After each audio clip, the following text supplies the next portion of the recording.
बोला बोला सर बोला सर पहिली प्रतिक्रिया शिंदे साहेब। आज आदरणीय पवार साहेब आणि पक्षाच्या सर्व वरिष्ठ नेत्यांनी जयंत पाटील साहेब असतील, सुप्रियाताई असतील, सर्वांनी महाराष्ट्राच्या आलेल्या सर्व पदाधिकाऱ्यांनी मला महाराष्ट्र प्रदेश राष्ट्रवादी काँग्रेस पवार गटांचा अध्यक्ष केल्याबद्दल मी मनापासून माझ्या पक्षाच्या सर्वांचा आभार व्यक्त करतो आणि आपल्या सर्वांच्या वतीने महाराष्ट्राच्या जनतेला ग्वाही देऊ इच्छितो। ज्या नेत्याने महाराष्ट्राच्या गोरगरीब जनतेसाठी अहोरात्र कष्ट केले, त्या नेत्यांच्या पक्षाचा एक कार्यकर्ता म्हणून महाराष्ट्रातल्या असलेल्या अनेक प्रश्नाला अन्यायाला वाचा फोडण्याचा प्रयत्न मी करेल। या काळामध्ये पक्ष संघटना वाढवत असताना ही पक्ष संघटना महाराष्ट्राच्या कानाकोपऱ्यामध्ये पोहोचवेलच, पण परत एकदा महाराष्ट्राच्या सत्तेमध्ये आणण्यासाठी मी दिवसरात्र कष्ट करेल, अशा प्रकारची निश्चितपणाने आपल्याला ग्वाही देतो। आणि त्याचबरोबर पक्षामध्ये अनेक दिग्गज नेते या पक्षाच्या कामासाठी अध्यक्षपदासाठी पात्र असताना सुद्धा मला जी संधी मिळाली त्या संधीचं सोनं करण्याचा प्रयत्न मी 100% करेल। त्या दिवशी पण सांगितलं, सामान्य कुटुंबातला नेता कसा होतो हे आर पाटलांच्या माध्यमातून आपल्याला पाहायला मिळालं। कशा पद्धतीचं काम करून सर्वसामान्य माणसाच्या जनतेच्या प्रश्नासाठी शासनाच्या आणि सरकारच्या चुकीच्या धोरणाच्या विरोधात या महाराष्ट्रामध्ये अनेक प्रश्न आता आहेत, त्याच्या विरोधात आवाज तर उठवेल, वेळ पडली तर रस्त्यावर उतरून या सरकारच्या विरोधामध्ये महाराष्ट्राच्या जनतेची जागृती करेल, अशा प्रकारची ग्वाही आपल्या चॅनलच्या माध्यमातून मी देऊ इच्छितो।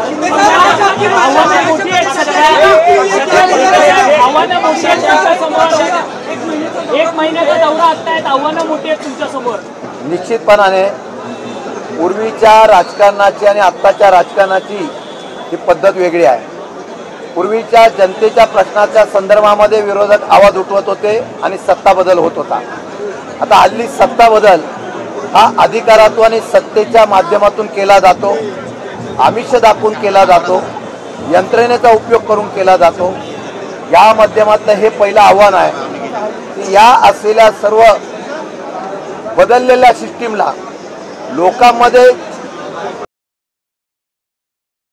या असलेल्या सर्वसामान्य जनतेच्या अनेक प्रश्नाच्या माध्यमातून जागृती करण्याचा मी प्रयत्न करेल। एक महिनाभरामध्ये पक्षाने जी जबाबदारी दिलेली आहे ती पक्षाची जबाबदारी पार पडत असताना, राज्याच्या असलेला दौरा करत असताना पक्ष संघटना मजबूत करण्याचा प्रयत्न मी करेल आणि चांगल्या प्रकारच्या नवीन लोकांना सुद्धा ज्यांना राजकारणामध्ये एक आपल्या चांगल्या प्रकारची समाजसेवा करण्याची इच्छा आहे, अशा तरुणांना सुद्धा बरोबर घेऊन वेगवेगळ्या समाजातल्या वेगवेगळ्या धर्माच्या लोकांना बरोबर घेऊन मी पक्ष संघटना मजबूत तर करेलच, परंतु महाराष्ट्रामध्ये ज्यावेळेला पक्षाची उभारणी करायची असेल त्यावेळेला आपल्याला पाहायला मिळेल की 1 महिन्याच्या कालावधीमध्ये सगळा दौरा झाल्यानंतर राष्ट्रवादी काँग्रेस पक्ष हा पक्ष मजबूतीने संघटना म्हणून उभा करण्याचा निश्चितपणाने यश आहे।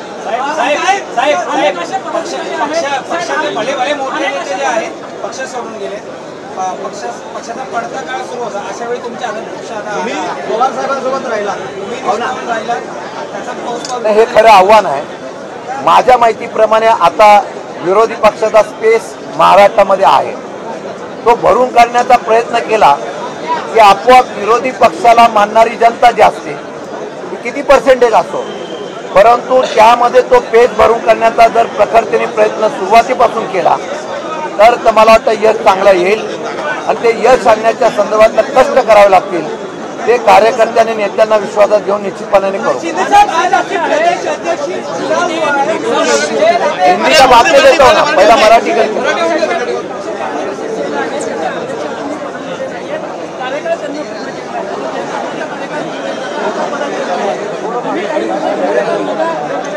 मी पहिल्या प्रथम सांगितलेलं आहे, मी पक्षाच्या असलेल्या प्रत्येक सेलची बैठक घेणार आहे आणि प्रत्येक सेलची बैठक घेऊन प्रत्येकाशी मी फेस टू फेस चर्चा करणार आहे आणि फेस टू फेस चर्चा करून कार्यक्षमता आणि बाकीच्या सगळ्यांना बरोबर घेऊन नवीन लोकांना पण संधी देऊन यामध्ये आपण 100% चांगल्या प्रकारचं सेल प्रत्येक सेल उभा करण्याचा मी प्रयत्न करणार आहे. पवार साहेबांचा आशीर्वादात ही चर्चा आहे. आणि जयंत पाटलांनी काय कागदपत्र दिलाय? जयंत पाटलांनी काय कागदपत्र दिलाय? मी एकच सांगू इच्छितो की आज ज्या काय अफवा उठतात, मगाशी जयंत पाटलांचं भाषण आपण सगळ्यांनी बघितलं असेल. ज्यावेळेला एखादी व्यक्ती भावनिकतेने बोलतो, ज्यावेळेला एखादी व्यक्ती आपल्या कौटुंबिक असलेल्या जिव्हाळ्यातून बोलतो, त्यावेळेला शंका घ्यायची नसते. आणि मला वाटतं की मी कार्यकर्ता म्हणून काम करताना अध्यक्षापेक्षा ज्येष्ठांचा आदर आणि ज्येष्ठांचं मार्गदर्शन घेऊन मी भविष्यकाळामध्ये त्यांचा सगळ्यांचा कानमंत्र घेऊन मी कामकाज करण्याचा प्रयत्न करणार आहे.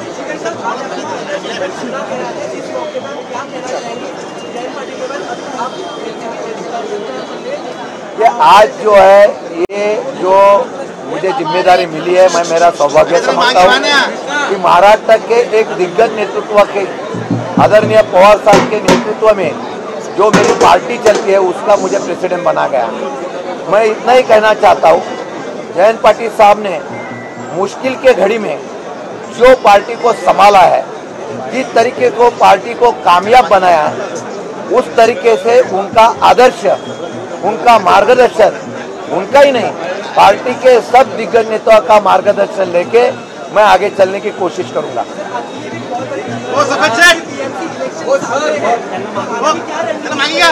देखो, चुनाव का बात अलग है. पहली पार्टी खड़ा करना एक चैलेंज है. पार्टी खड़ा रहने के बाद हम लोग चुनाव में जाते हैं. मुझे पहले पार्टी तैयार करने के लिए कोशिश करनी पड़ेगी. चुनाव जो है वो आने वाले चुनाव में क्या करना है वो पार्टी के नेता हम लोग तय करेंगे. लेकिन चुनाव में कामयाब होने के लिए 2 महीना काफी है. 2 महीने में अगर हम लोग पार्टी को उस चुनाव क्षेत्र में प्रखर अपोजिशन लीडर अगर मैं बना सकता हूँ तो मेरी वो कामयाबी होगी. नहीं, अभी पवार साहब का मार्गदर्शन ही हमारी प्रेरणा है. पवार साहब ने कुछ बताने से पहले हम पहले कोशिश करेंगे और पवार साहब का तो मार्गदर्शन हम रोज ही लेंगे.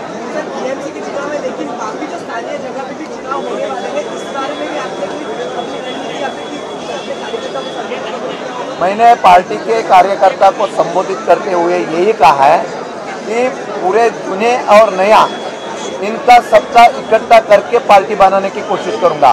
काम करने वाला कार्यकर्ता उसको पार्टी में पद मिलेगा.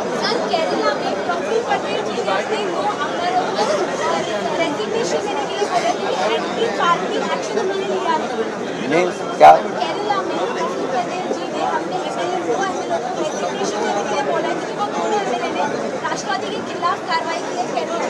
वो उनके पार्टी का काम है, मैं उस बारे में क्यों बोलूं? वो मेरे पार्टी का होगा तो मैं बात करता हूँ. नहीं, वो देखो अभी ये तो लीगली फाइट चालू है, वो कोर्ट में चालू है. कोर्ट तय करेगा. उस कोर्ट में वो तय होने के बाद वो जो 2 पार्टी केरला के हमारे एमएलए हो गए उनका जो है डिफेन्स हमारी पार्टी करेगी. रोहित पवारांनी शुभेच्छा दिल्या 100% दिल्या आणि पार्टीच्या सगळ्या नेत्यांनी मिळून माझं नाव एकमत केलेलं आहे. त्यामुळे आजपासून तुम्ही लगेच आमच्या दुफळी पाडण्याचा प्रयत्न करू नका. आता मी पार्टीतून अजून कोणाचा फोन आलेला नाही. आणि असं आहे की पद मिळाल्यानंतर कोण शुभेच्छा देत असेल तर त्या स्वीकारायची आपली महाराष्ट्राची संस्कृती आहे. पहिली माझ्या कार्यकर्त्यांची पार्टी बांधून द्या. पहिलं माझं लक्ष असेल की सामान्य कार्यकर्त्याला पार्टीत घेणं, मग पुढे पार्टी वाढल्या आपोआप बरेच लोक येतील. आणि तिकडे पण काय सगळे आबादी असं समजू नका. नवीन जबाबदारी घेत आहे. शरद पवार साहेबांनी काही बोलण्याचा सल्ला दिला? पवार साहेबांचा सल्ला एवढाच आहे की मी ज्यावेळेला मुख्यमंत्री होतो बाहेर गेल्यानंतर बरेच लोक मला सोडून गेले होते. परत मी पार्टी बांधली आणि परत सत्तेत आलो. हा सल्ला मला आहे त्याप्रमाणे आता गेल्यानंतर सुद्धा मी पार्टी माझी बांधायची, उभी करायची आणि मजबूतीने परत सत्तेत आणायचं, हे समीकरण माझं पवारसाहेबांच्या माध्यमातून. माझा अभिमान आहे. तुम्हाला खरं सांगतो की पक्ष सोडण्याच्या बाबतीमधला अनेक प्रलोभनं येत असतात. कार्यकर्त्यांचा सत्तेमध्ये जाण्याचा आग्रह सुद्धा असतो. पण ज्यावेळेला आपण काही असे निर्णय घेतो की त्या निर्णयाचा परिणाम आज आम्हाला त्याचं फळ मिळतं. मी एका सामान्य कार्यकर्त्याच्यामुळे, मी पवारसाहेबांच्यामुळे इथपर्यंत आलो म्हणून माझं भाग्य समजतो. एवढंच सांगतो, मंत्रिपदापेक्षा मला पवारसाहेबांच्या पक्षाचं मला नेतृत्व करण्याची संधी मिळालं हेच मोठं आहे.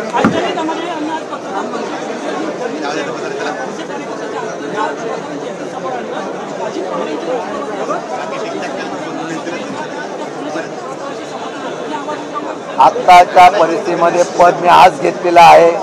असे महाराष्ट्रातले अनेक प्रकरणं माझ्याकडे येतील, त्यावेळेला 100% तुम्हाला रस्त्यावर मी पाहायला मिळेल.